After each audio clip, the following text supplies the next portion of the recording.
Well,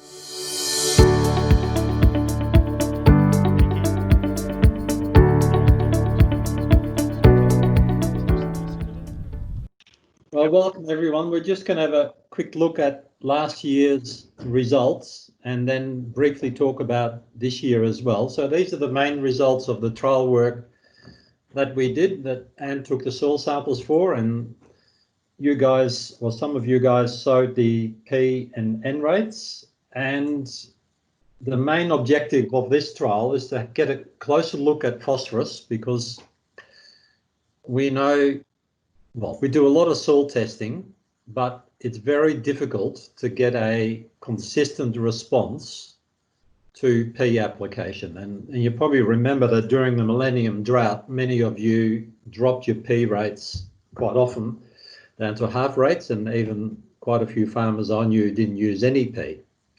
And there wasn't a clear-cut result in that in relation to yield, and I guess that's because the P demand was so low during the drought. But if you look at P and N and compare the two, then N is obviously much closer correlated to seasonal outcomes in rainfall than P is, but both are important.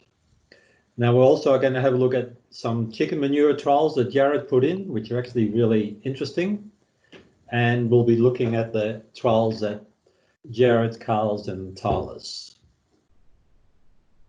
Now, so just for those people who weren't actually involved in sowing a trial, this is the way we did it. So we had 2 zones in the paddock, and each zone was about 1 hectare in size, and that's our measurement zone. So that's where we did the soil testing, as well as we used the header yield data to determine the yield for those specific zones.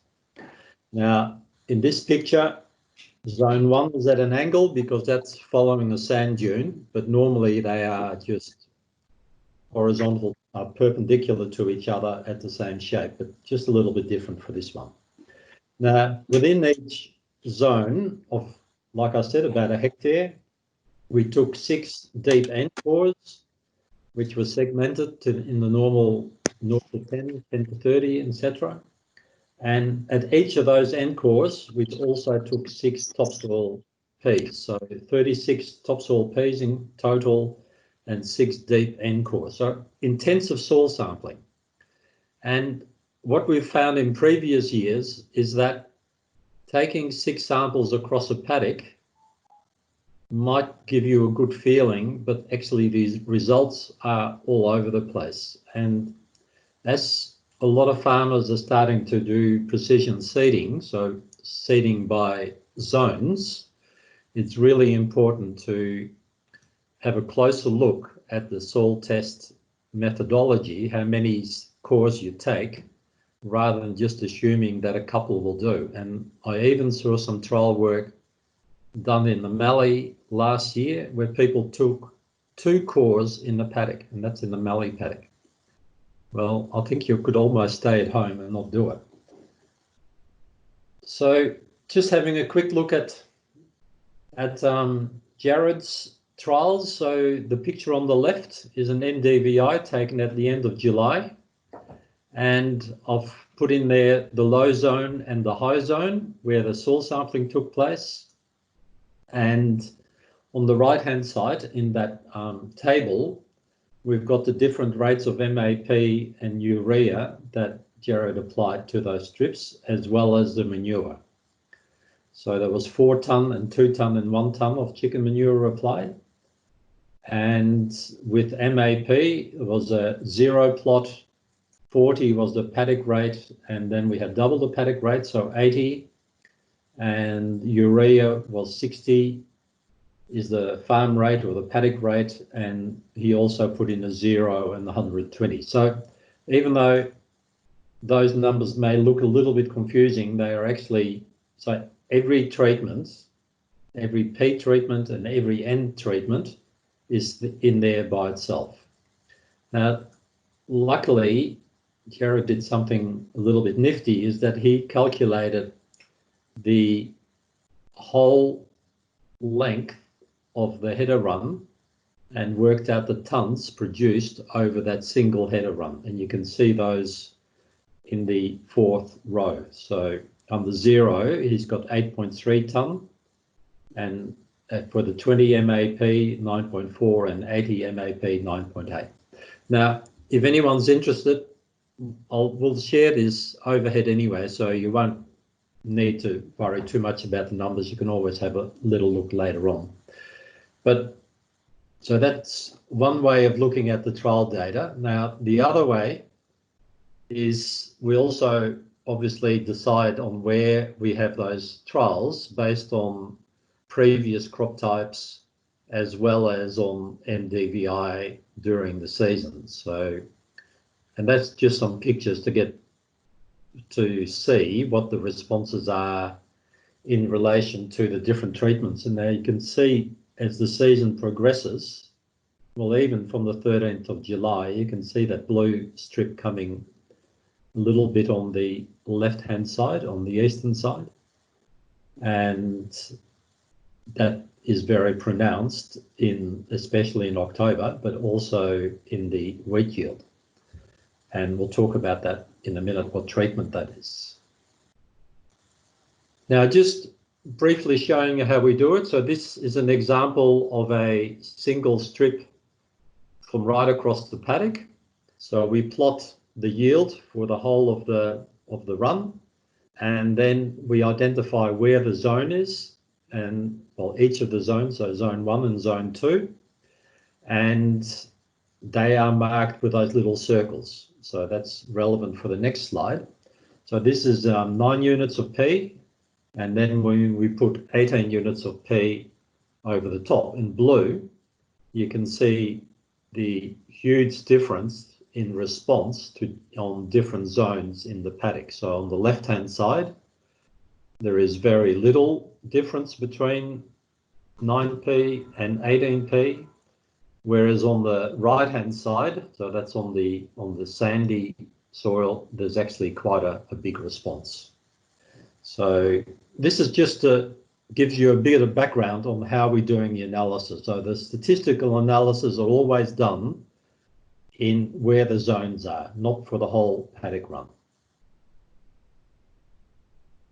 So if we look at Jared's results in relation to P, so the 4.5 units of P in the high zone was the highest yielding, and the 9P was quite low, and the 18P was also quite low.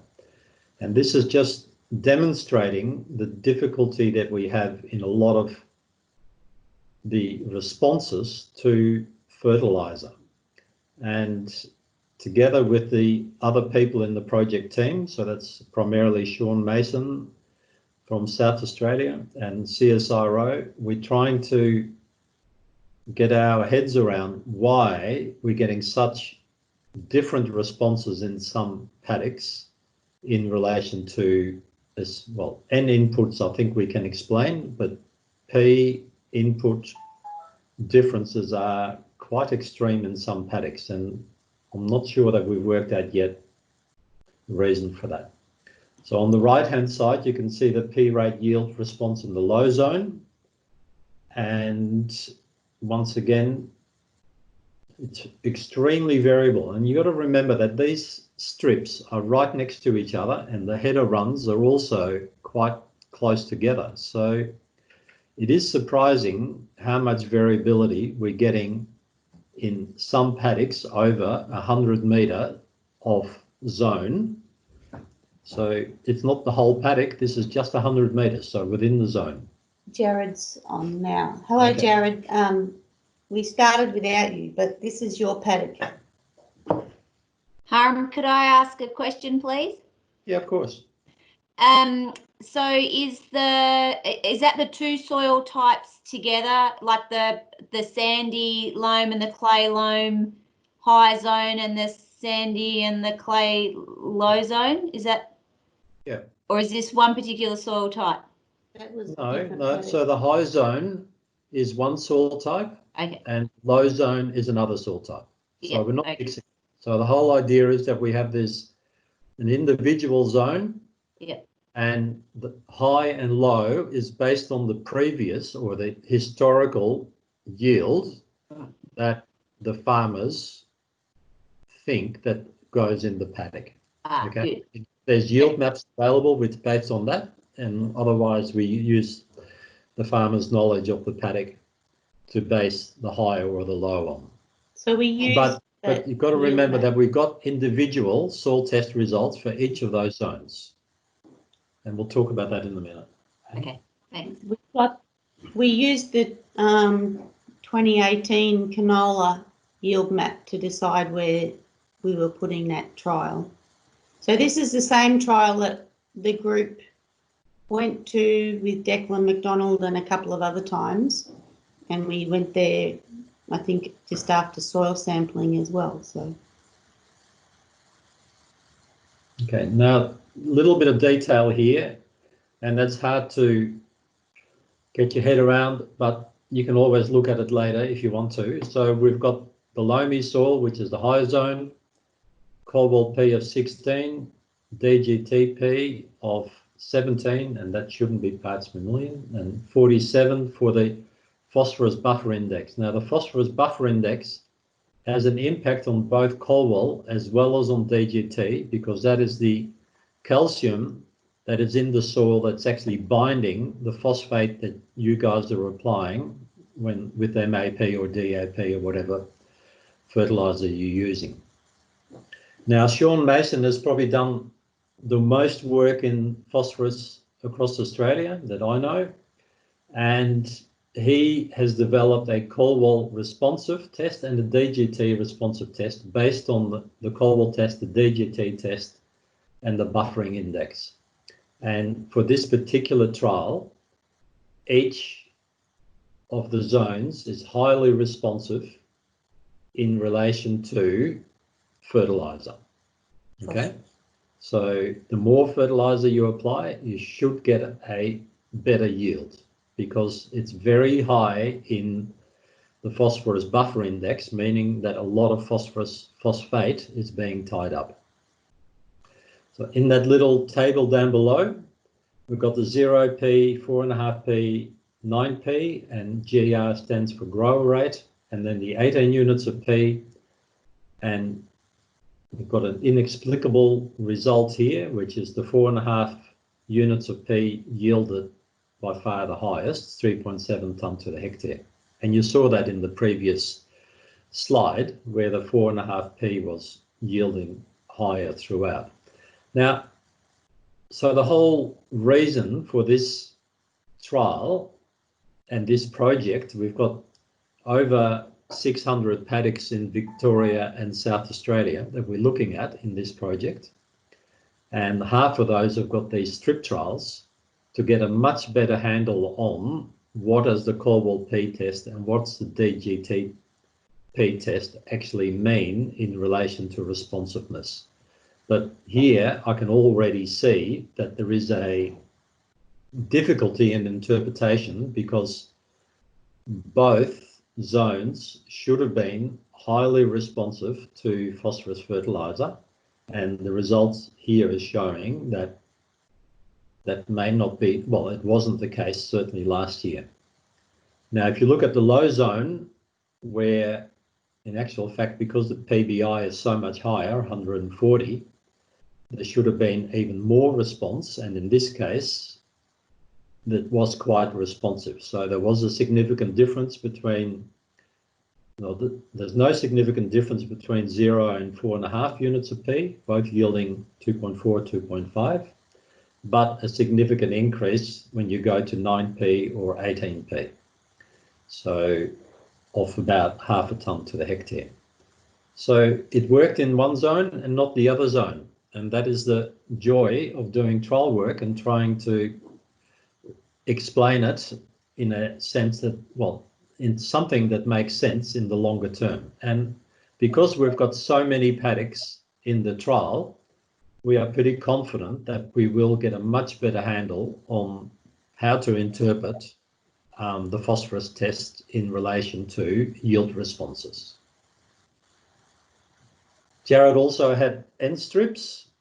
So this is once again in the high zone and the low zone with 0 N, 28 units of N and 55 units of N. And in the high zone, you can see the grey line, which is the 55 units of N, which is performed much better. And in the low zone, it's actually a little bit all over the place. So there's, even within that 100 metres, there is well over a tonne difference. If you look at the yellowish or orange line of 28 units of N, it's at about 2.5 and high 3s at the 3/4 of the way through the plot. So a huge variation in yield across over only 100 metres. And then if you look at the results, the total N as measured in the high was only 49 kilograms per hectare and 136 in the low zone. And can people remember how many kilograms of N are required to grow a tonne of wheat? Can somebody give me the magic number? Oh, Felicity's holding up her hand. Does that say 40, Felicity? Okay. Okay. So 40 kilograms of N are required to grow a tonne of wheat. And I mean, that She it's must obviously have been trained well. It's obviously a little bit of movement around that 40, but it's actually a very good guideline to use. And if you've got accurate soil test results, it actually does mean something. So in the high zone, it should have been responsive to N because there was only 50 in the soil to start with. And even the results were with 0 N, it was a 3-tonne crop. So there was actually significant amount of N became available to that crop during the season. And if that is all mineralization, which I'd be very surprised because that is a very high mineralization rate to make up the difference between what we measured and what the result was. And but there was a significant response to the fertilizer, 28 units of N and 55 units of N.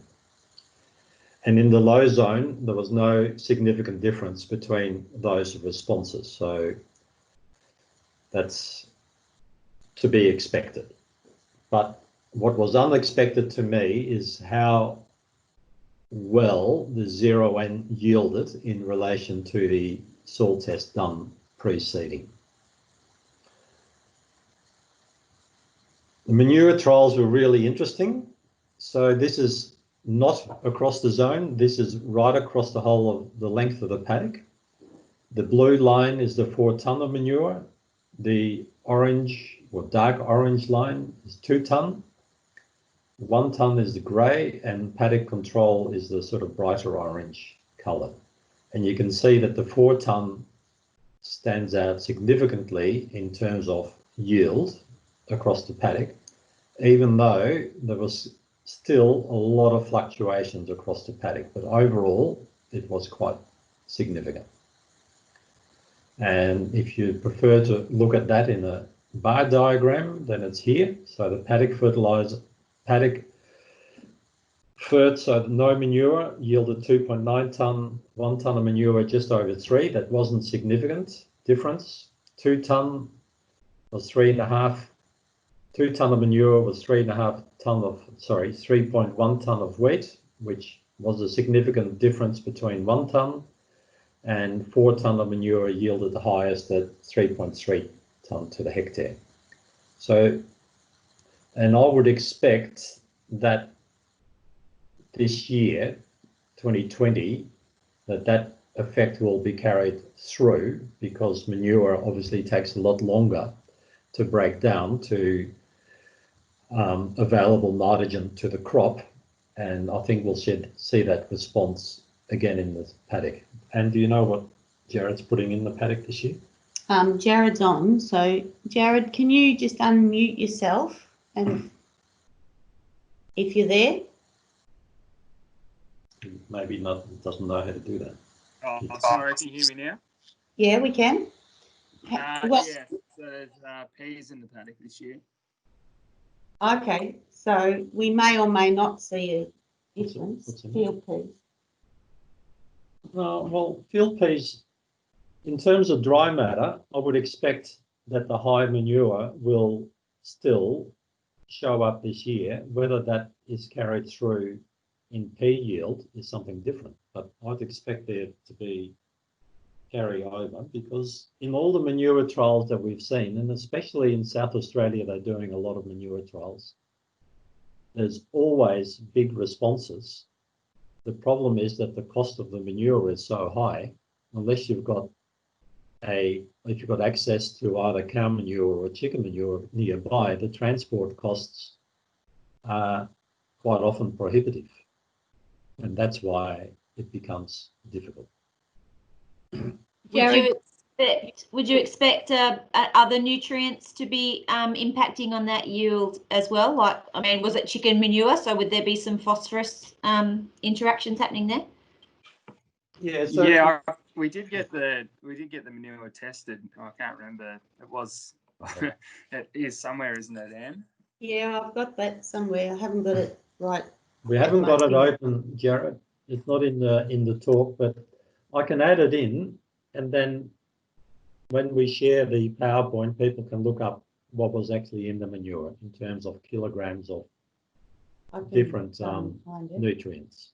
But Jared, I wondered if you wanted to just, if you can remember the trial and harvest, because when we went and looked at it, there was a big differences between those plots, but the yield in the end wasn't that much different. The biomass on the NDVI was huge. Yeah, and when we looked at them, there was a lot of I think biomass, but they must have gone backwards. Those big, the 4-ton ones and the high end ones, particularly were. Yeah, I think that's probably got to do with just the dry spring that we had. Like, I think if we had some rain in the spring, it might have been those differences might have been fairly big. But it does give you a little bit of confidence if you're still getting these yield responses in what I would consider a very dry spring. So. And Jared, do you remember what the growing season rainfall was? Oh, you're pushing it now. I think Jeff and Bromwich. Jeff and Bromwich would probably remember more. But I thought it was around the 150. But... I can't. Can you remember the growing season rainfall? No, there's nothing flash. I think it was 170 or something like that. Yeah, it wasn't much. 170, 180 mil, I think. Sorry, I'll have to look that up as well.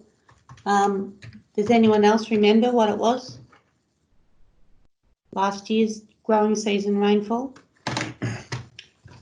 Well, if you're using the newer water use efficiency equation that has been updated since French and Schultz did their work in the 80s, then that comes out to about 2.8 to 2.9 tonne to the hectare. So, Jared, these are pretty well spot on. That's not including any stored water from previous years, and I'm not sure how much summer rainfall you had. A bit, I think. Anyway, I'll add that in. I'll add that equation in the PowerPoint. So if you do have a look at it later, when you get a copy of it, I'll include that equation in there, and you can see what the yields are actually like. And I'll use a Kerrang rainfall. Is that okay? You can use Jared's rainfall. Well, if Jared says it to me. Yeah, I wouldn't use Kerrang rainfall. It really is quite significantly different. I'd be using Jared's rainfall. Yes. Well, or then, yours. Then somebody has to send me. Yes, we've got it. We've got it. Okay. Including summer? Yes, we'll have that. Jared, what did you think about the trial? Has it made you, well, I'm pretty sure you're putting out manure again this year. So Is that something that you're going to keep doing, do you think? Yeah, it's just something that we're playing around with at the moment. We spread another 2 paddocks this year, complete paddocks, and so it'll be interesting to see how they go. Is the cost of it roughly? Sorry, what was that? What's the cost delivered? So it was $17 a cubic meter delivered. I actually got it through a different person this time, and it was probably easier to spread. It was a bit drier, but yeah, it is time consuming, and it does take a bit of time. It's not like urea where you just go out and can spread a B double in a day. It does take time. I don't mind these results though. If you're looking at, it's 0.2 tonne to the hectare in a year with a dry finish. Yeah, it will be interesting to see this year in the peas, like just whether there is still a yield benefit the following years. So. Well, maybe do you have the error bars on that chart? Are they significantly different, those different yields? Yeah, so in terms of the significance, the paddock fertiliser rate, which is on the bar on the left-hand side, is no different to 1 tonne of manure. But the other two, so 1 tonne is different to 2 tonne is different to 1 tonne, and 4 tonne is different to 2 tonne. So right, it becomes, so the first two you see on the left-hand side, they're not different to each other, but after that, the 2 tonne and the 4 tonne are significantly higher to each other as well as to the 1 tonne. And does the 4 tonne work out financially better than the paddock fertiliser one if you do the arithmetic? Yeah, I actually did do that, but I haven't included in here, and I always feel a bit loath about doing that because manure has a long-term return. Yeah. Lasts just 1 year, and but it might be good if it paid for itself in 1 year. Yeah, well, that'd be great. But all the manure work that's done in South Australia is actually showing that it's a long-term response rather than an immediate response. Jared, what rate are you putting out this year then? At 4 cubic metres to the hectare. Is that rough? What we're roughly putting it out at. So. Okay.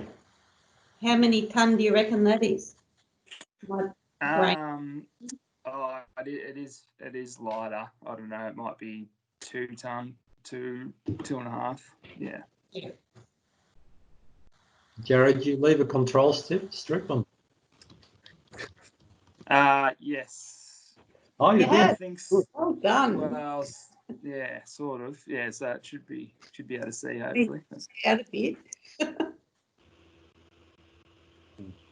Okay. If we look at Carl's results. Carl, I think you're here, aren't you? Or you lost you? I don't know. If we look at Carl's results, this is right across the paddock from one end to the other end. So that's along the bottom in metres. And you can see the low zone and the high zone, and the P rates are in there into 3, 6 and 9 kilograms of P. And interestingly, the blue line, which is the higher rate of P in the low zone, was quite low, but in the high zone, it responded very well. But once again, you can see that really strong variation across the paddock in adjacent strips. And we have to learn how to deal with that in relation to doing this kind of trial work. So if you look at the results, so it's exactly the same as Jared's in relation to the layout. So we've got Cobalt P in the middle and the DGT and PBI next to it. And in this case, the responses range between moderately responsive to highly responsive. So we should expect a significant result in P rate.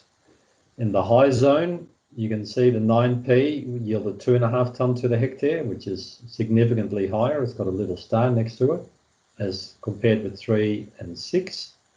And in the low zone, the response was actually negative. So once again, very complicated to try and make an interpretation of this.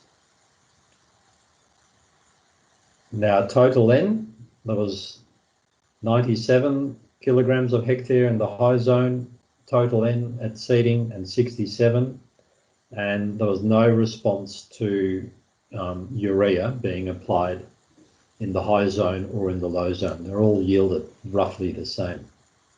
So it is actually quite possible that this crop reached its potential yield at 2.5 tonne to the hectare, and that's Run out of water, and that's why we're not getting an N response. Carl, are you there?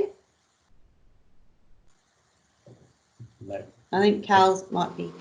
Yeah, I am. Yep. How's your memory for that paddock? Can you do you think that it ran out of water, or? I think everything ran out of water, but it's sort of held on, I suppose, in spots. But yeah, I don't know. It's one of those years where we were probably surprised with the way it did finish in the end. Yeah. And do you think you could see any differences when you were harvesting, or not really? Between high and low zones, you mean? Well, more between the rates. Oh, between the rates. Yeah, bugger all. Even the zero strip. Yeah, was battling to see much difference. Physically, Yeah, just physically. So during the year when we were looking at it, just visually, it didn't look much different either. Yep. Yep. Thanks. No worries, I'll turn my mic on. So we just have a look at Tyler's P trial. So I've just got distance across it. So we've got the high yield on the left-hand side and the low yield on the right-hand side, and this should actually read distance along the paddock. And I've got those meters across the bottom wrong. So this is actually the whole of the paddock strip, with the left-hand side on the high and the right-hand side in grey in the low. And here, the high zone was Colville, had a very low responsiveness to Colville, but moderately in the DGT measurement, and the low zone was moderate in Colville and high in DGT. So in both, we should expect there to be a P response. And when we start having a look at the results, there is, in that little bar down below, 0P, 4.5P, 9P and 13.5P is what Tyler put out. And in the high zone, the 0P yielded the highest, and which was higher than 4.5, 9 or 13.5 units of P. And in the low zone, the 4.5 units of P yielded the highest.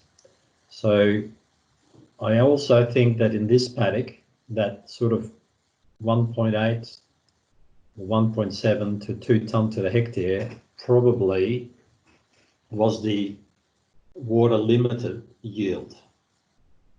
Tyler, are you there?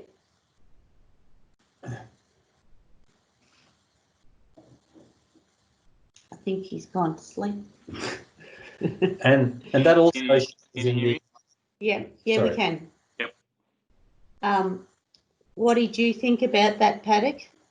Yeah, well, I think if my growing season rainfall's correct, we had about 155 mils in the Liaga area growing season, and it was on a canola stubble. The canola did reasonably well the year before, so we're on a pretty dry base. Yeah, it was dry.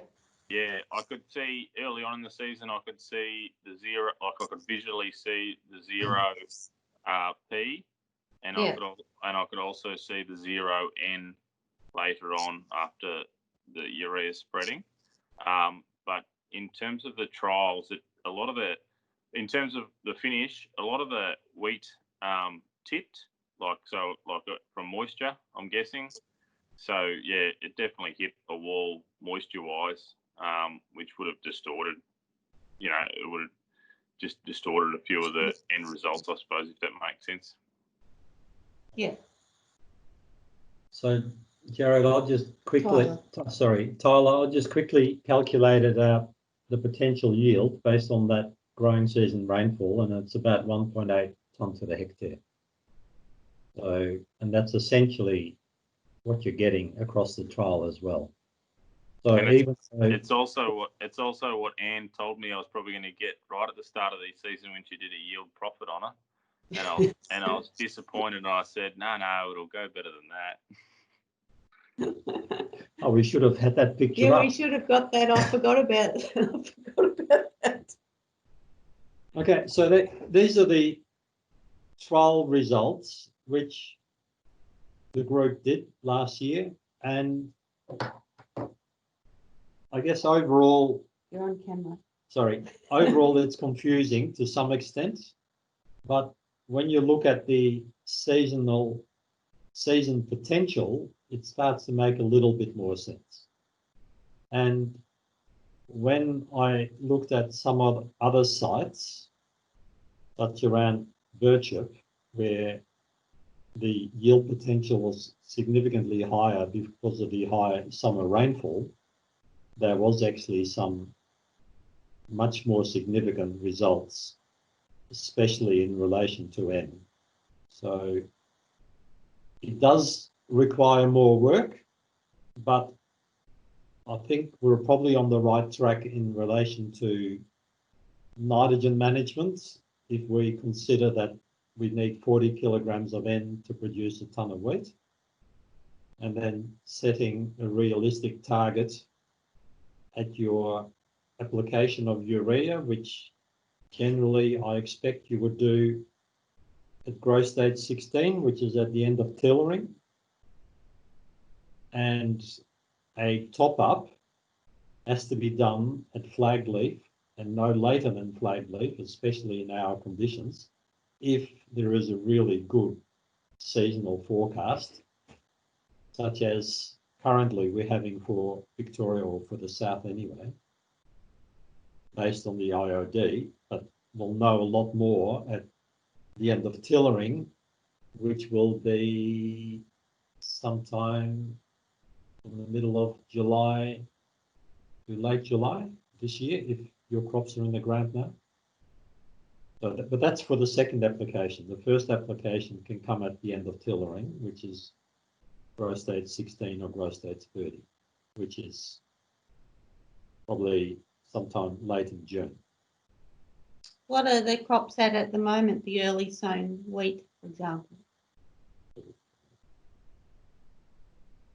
Are they 2 leaf, 3 leaf? Tyler, what are yours at?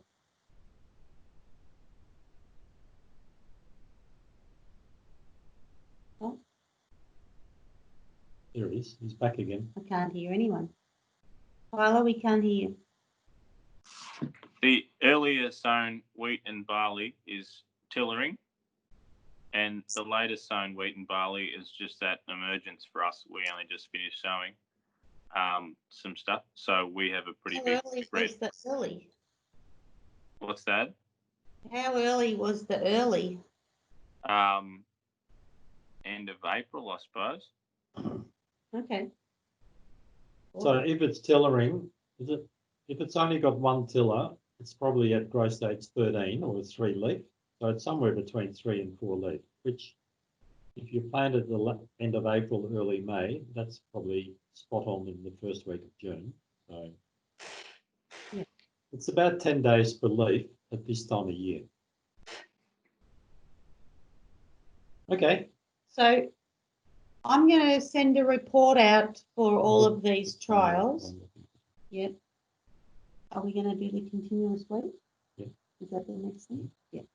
Yeah. So the whole group will get a report on each of the trials when I stop having lovely weather. What? Okay.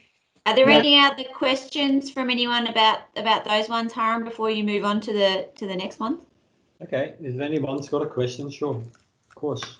Was the same phosphatic fertilizer used in each of the different trials? No. No, none of them had the same. I think, well, I know MESZ was used in one trial. That was in Tyler's, and then 2712, I think, in Carl's, and just MAP in Jared's. I'm just wondering how much confusion there is over whatever the other ingredient of the fertilizer was. I mean, ideally, you just do it with boring old-fashioned super in each case if you only wanted to look at the effective P. I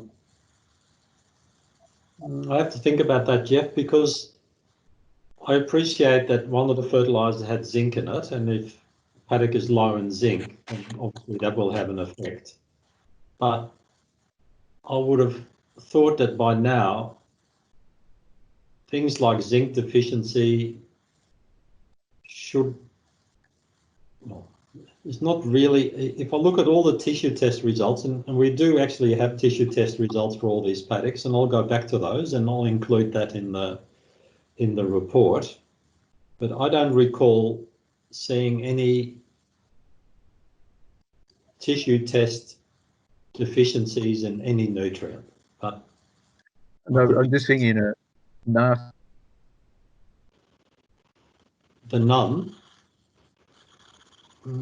Yeah, but if you're sowing with MAP, a little bit of nitrogen,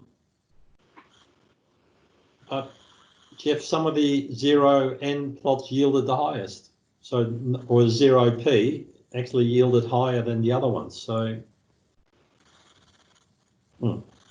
it's really difficult to allow for all those differences. Now, I'm not denying that we shouldn't take them into account, but to actually set up a trial, large-scale trials to do that, and even small-scale plot trials are the same. So we do make an assumption that these paddocks have been well fertilised in the past and that there is no micronutrient deficiencies. Any more questions from anyone out there? Would there be was the rate of P effect be toxic, or like was it far enough away from the seed, those high rates of P? No, there shouldn't be, Felicity. I mean, if people are on very wide rows and there's very little spread of the fertiliser and the seed, there could be, but that would be very obvious in the paddock, so that the high rate of P should look very poorly at 2-leaf, 3-leaf stage. And we had nobody reporting that, but so it is a possibility if you're on 12 inches plus and you've got a very, very narrow band of fertiliser application. But only for those that include nitrogen. So DAP would be a possible candidate for that because of the high rate of nitrogen together with the phosphate fertiliser, but not so much MAP or MESZ. Okay.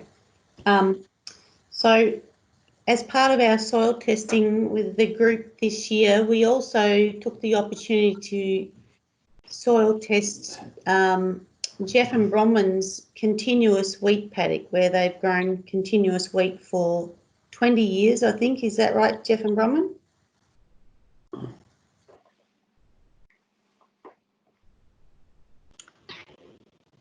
Jeff and Bronwyn, are you there?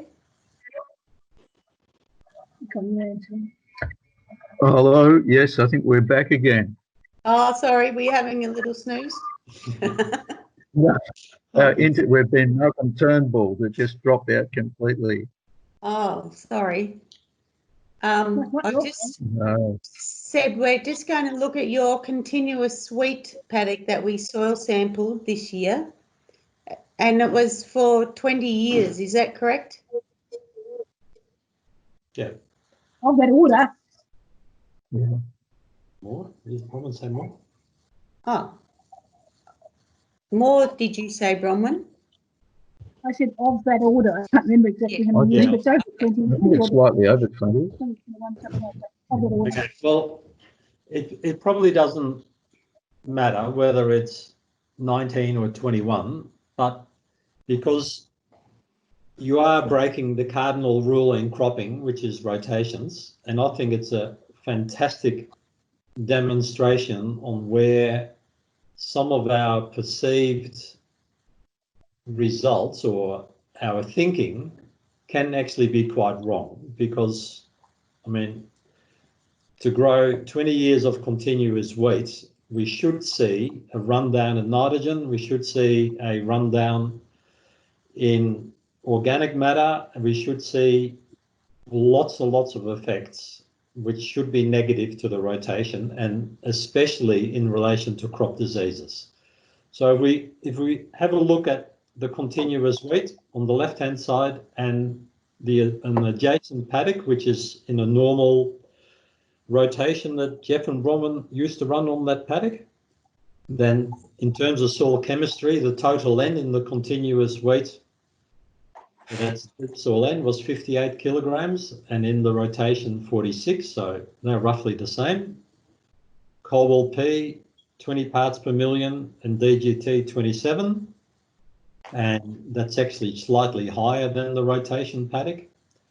I don't think that it'll probably make too much difference between 20 parts per million of cobalt or 15, but there's a slight difference. And organic carbon was 1.1% in continuous wheat, and the rotation is 1.4. Now that looks a little bit different, but then I looked at the whole group's organic carbons, and there were plenty of paddocks which were less than the 1.1% of the continuous wheat. Now, we also know that organic carbon is very difficult to increase on our soils. It's easy to run down, but it's very difficult to increase. And currently, I'm not aware of any trial site anywhere in Australia where there's been an increase in organic carbon content through a change in management. But I guess a lot of people are measuring organic carbon now, and we may see something in the future. But there's remarkably little difference in the soil chemistry between those two paddocks. And then we looked at the predictor B, so that's the soil test that you send off pre-seeding, and they look at the DNA, so that's the genetic marker for different diseases in the soil. And crown rot, fusarium, was moderately high in the continuous wheat, and in the rotation paddock it was moderate. Yellow leaf spot was moderately high in continuous wheat, and low to moderate in the rotation, so there's possibly some difference there. But out of all the different diseases, and I've just listed a couple, and there were no differences in rhizoctonia or any of the other diseases, but white grain disorder was high in the continuous wheat, and in the rotation was low. Now, white grain disorder is a disease that's primarily seen in very humid conditions during harvest, and it does occur further up north, so in southern Queensland and northern New South Wales, and it has also been found in South Australia, and it can cause problems with delivery in relation to well, if you've got white grain disorder, then you can be knocked back at the silo. But I couldn't find a single case of it having been caused a problem in Victoria, but there were a couple in South Australia a few years ago when it was quite wet during harvest.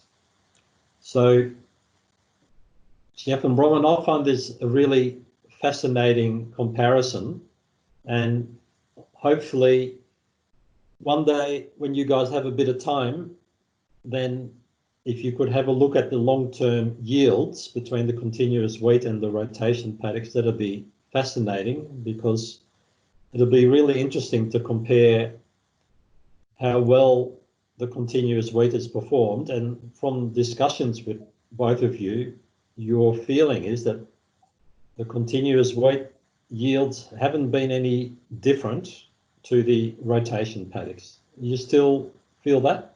You still think that? There's a little bit of difference, but in the past, distant past, we didn't always treat it as well as some of the other paddocks.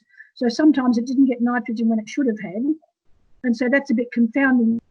But when I finally get my act together and we can look at that and analyse it and just see how it's performed, but it might be a little bit down on other ones, but not enough to sort of get too excited about, I don't think.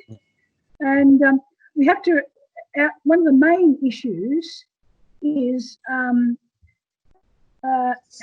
herbicide resistance. Yeah. We are having to grow it when the ryegrass becomes too much of a problem. We then put it out to hay for 3 years and then bring it back into grain. So we've done that once. It's taken, basically took about 17 years for that to happen, but it is largely, the ryegrass in that paddock is quite resistant to a lot of things, yeah. So I don't want to get people to get the wrong idea that we're recommending continuous wheat. It's just that there seems to be so much fear about growing wheat on wheat, and during the millennium drought, wheat on wheat was about the only, or barley on wheat was about the only profitable rotation over a number of years. So I don't, based on these results, and when Bronwyn has time to have a look at the yields, I think we should not panic if we grow wheat on wheat, because there's very little indication that it's a disaster. And a lot of people say you can't do it, but, well, actually Anne and I did it for 5 years in a row in Charlton, and we made more money during that time than out of the lentils in the rotations. So, but we haven't had wet years in those. Yeah, in those 20 years. Yeah. That's absolutely right, You know, a lot of the other crops that we grow, other than wheat or barley, are so much more risky. Yeah. That you know, the old tried and true has a lot to recommend it. So certainly not to be feared.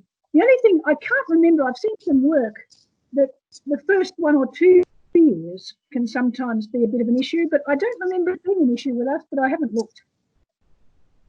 And it's worthwhile to follow the diseases in crop and in the soil, if using the predictor B test, if it's something that people are considering to do, because I mean, we've got now so much information out there that we can make much better decisions than you could do at the beginning of this trial 20 years ago, or trial, just a paddock rotation. That's absolutely right. Harm, my comment about that would be the just, you know, like probably won't happen, but you know, in the event that every single paddock in Normanville has wheat in it, and the pressure, and I'm glad that they mentioned before the in paddock issues, but that disease pressure that might come in 1 or 2 years with that sort of intensity of this monoculture happening in a particular area. Yeah. Lucy, I'm not advocating it. I'm just saying that some of the things that we hear that you can't possibly grow wheat on wheat, even in 2 consecutive years, let alone 3 years, is probably a bit overcooked. Yeah, that's fair enough. I'm definitely not advocating anyone to grow 20 years of wheat on wheat, but I think Jeff and Bronwyn little demo close to the house, wasn't it, is a really good one, just to see what would happen. So yeah, 10 hectares. One of the worrying things, I'm just going to say one of the Sorry. worrying things is that part of the regenerative ag thing is to advocate, some people are advocating no seed dressings. That is something that I think we possibly should be worried about. Oh, yeah. if we get Carmel bunts in Australia, you can kiss goodbye most of our export markets. So, Yes. I mean, that is really clear cut, and we won't get problems like that if the majority of people are putting out seed dressings. But if there's a significant number of people who stop using seed dressings, then you actually couldn't impact the export of Australian wheat.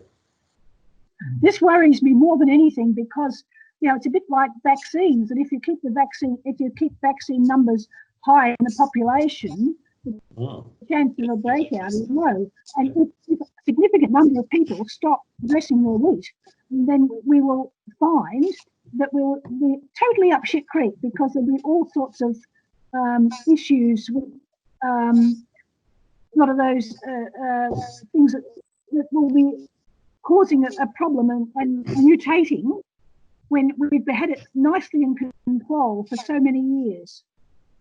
Yeah. I agree, Bronwyn.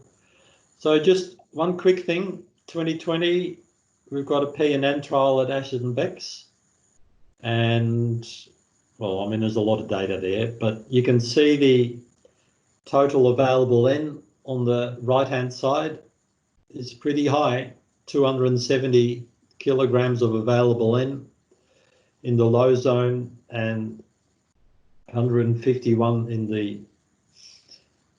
in the high zone, which is enough to grow 4 tonne of wheat. So it's going to be a fascinating year to see what happens in relation to phosphorus rates and N rates in that paddock for this coming year. But one of the interesting things of that soil test result was that the high yielding area in that paddock that we've tested also has high subsoil limitations, so high salinity. Yeah. And it was quite high, at a level where you would expect roots to be struggling to grow through it. Anyway, so that one's for this year. It's been sown already. So, yes, it's definitely sown. And thank you all for taking the time to join. This is the first one I've actually run, or Felicity's sort of run it. Anyway. And I hope everyone's okay, still sort of in semi-lockdown and keeping safe and well.